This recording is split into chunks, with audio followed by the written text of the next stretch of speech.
Welcome to your favorite channel, Moment with Rukwaro. It is always a joy and a great inspiration and encouragement to speak to you. This morning, I would like to talk about anger. Man by nature is social, but many times emotions overtake them and they become annoyed.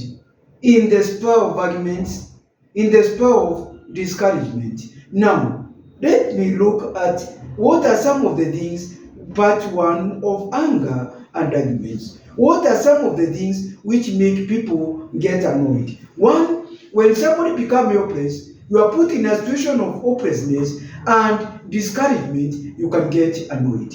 Helplessness is one factor. Another point is injustice. When you feel that you are not being treated well, you can also end up getting annoyed and becoming very, very bitter with the person who is mishandling you or giving you discriminative treatment. Another point, you might be disappointed. Another point is jealousy and envy. There is also fear and frustration. You may also be overwhelmed by work. You may be overwhelmed by situations. There is also the aspect of parenting, whereby you are having differences on parenting style. One parent is strict, one is democratic, another one is laissez-faire, and then you end up having conflicts when it comes to parenting, and that one creates a lot of problem at parental level. Another point is sex. Then there is also the aspect of money, the way you handle money, debts, and the rest, of which I'm also going to handle a video on debts in my later videos. There is the aspect of drug addiction. Somebody is also addicted. The children addicted to drugs can also cause people to be annoyed. One of the partner is a drug addict, is an alcoholic, is taking bangi. The children are also the same. There is also the aspect of work causing a lot of stress, causing depression, and with stress and depression, it will make people to be overtaken by emotions.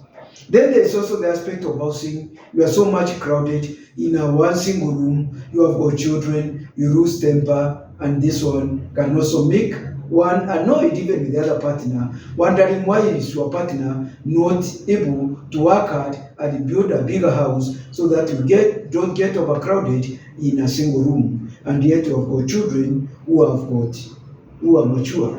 Then there is also the aspect of friends, can also cause a problem. You don't want certain type of friends, but your partner want to maintain those type of friends. Then there is also the aspect of mental health. The aspect of depression can also cause anger. These are some of the points which can cause anger, but they are not exhaustive. But now in part 2, I want also now to discuss on how do you handle with anger? How do you deal with the anger? When somebody is annoyed with you, well, how do you handle? Because it is important for you to be very calm. You should try to avoid overreacting. Your leadership role, and as a leader, is gauged the way you behave during a time of provocation. I was recently watching the latest by-elections, and some of the respected leaders in our community, they ended up losing their cools when they were provoked, where they could end up in a level of trying to combat and fight some people who had provoked them. How do you handle anger? One, when you are being annoyed by your wife, by your husband, what you do, take time out and go for a walk. Time out.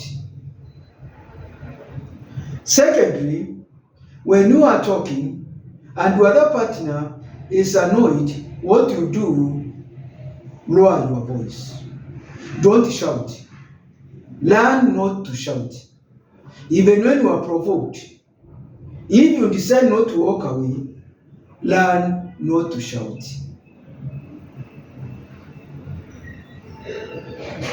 Thirdly, go somewhere and have a deep breath.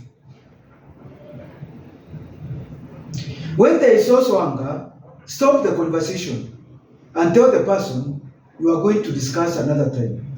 Don't continue with the conversation. So what am I saying? Postpone the talk so that you talk when not angry. You can also write a response. When somebody asks you a question and you seem to be annoyed, go somewhere and put it in writing and you leave it to the person. Give your response in writing instead of verbal.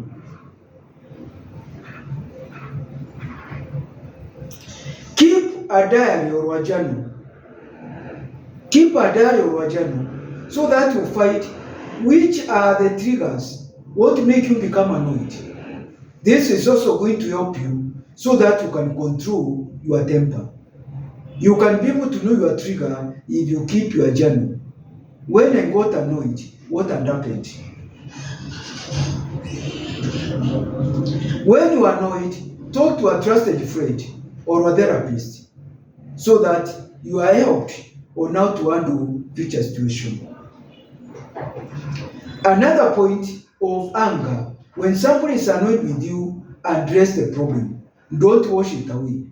Please address the problem. Focus also on your thoughts. Think positively. Don't always be thinking the person who was annoyed doesn't have a point. Always negative. The person may be positive and this one is feeling might help you. So have a positive mind on other people. You can also do physical exercise to relieve that anger. You can go to another room and listen to your music. You can go and have a bath. When your partner is starting quarreling with you, tell her or please let me go and take a shower. We will talk later. You can also excuse yourself and go and read a book. Ask them also, what did they mean? Ask for clarification. Thank you very much for listening to me. I hope these strategies will help you in anger management and to control your anger, which is a big problem in our families, in our institution, and even in our dating scene. Thank you. Have a great morning. Thank you.